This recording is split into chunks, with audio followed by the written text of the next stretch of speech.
చాలాసార్లు forest department once charge తీసుకున్న తర్వాత ఫారెస్ట్ డిపార్ట్మెంట్ మీటింగ్స్లో ఎస్పెషల్లీ భారతదేశంలో యానిమల్స్ని రక్షించడంలో జూలు చాలా కీలకమైన పాత్ర వహిస్తుంది. ప్రత్యేకించి ఆంధ్ర రాష్ట్రంలో మన విశాఖ జూ చాలా 600 ఎకరాలు న్యాచురల్ ఫారెస్ట్లో ఉన్నది, రిజర్వ్ ఫారెస్ట్లో ఉన్నది అది. సో దీంట్లో మేము మీటింగ్స్లో కూర్చున్నప్పుడు చాలామంది కార్పొరేట్ ఇనిషియేటివ్స్ తీసుకుంటూ ఉంటారు యానిమల్స్ని అడాప్షన్కి. సో అలా తీసుకున్న వాళ్ళతో ఒకసారి మనం ఒక హైటీలా పెట్టుకుందాం, మనం వాళ్ళని ఎకనాలెడ్జ్ చేద్దాం, రెస్పెక్ట్ చేద్దాం అని చెప్పే ప్రాసెస్లో అదే నాకు ఇప్పుడు గుర్తు చేస్తూ ఉన్నారు హైయర్ అఫీషియల్స్ అంతా. సో ఈరోజు మా అమ్మ పుట్టినరోజు కాబట్టి ప్రత్యేకించి యాదృచ్ఛికంగా జరిగింది. నా కోరిక చాలా కాలం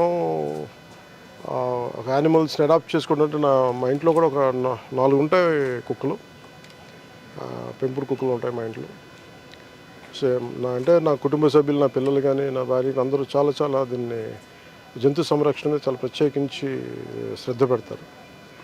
అలాగే ప్రత్యేకించి మా అమ్మగారి పుట్టినరోజు అవ్వటం వల్ల నాకేమనిపించిందంటే చెప్పడమే కాదు, ఎదుటి వాళ్ళకి నేను కూడా చేయాలని నిర్ణయించుకున్నాను. అందుకని మా అమ్మగారి పుట్టినరోజు సందర్భంగా ఈ 2 కనిపిస్తున్న అజిరాఫిన్ దాకా తిండి పెట్టిన అజిరాఫిన్ వీటిని మా అమ్మగారి పేరు మీద వీటిని అడాప్ట్ చేసుకుని సంవత్సరానికి 2 జిరాఫీని అడాప్ట్ చేసుకొని వాటికి ఎంత అయితే మనీ కావాలో వాటిని వెంటనే క్లియర్ చేస్తాను తెలియజేసుకుంటూ, ఇది ప్రతి ఒక్కరూ కూడా అది జంతు సంరక్షణలో ప్రత్యేకించి జూస్లో కానీ ఇంకా జూ బయట కానీ జంతు సంరక్షణకి అందరం మన వంతు కృషి చేద్దామని తెలియజేసుకున్నాం. Thank you.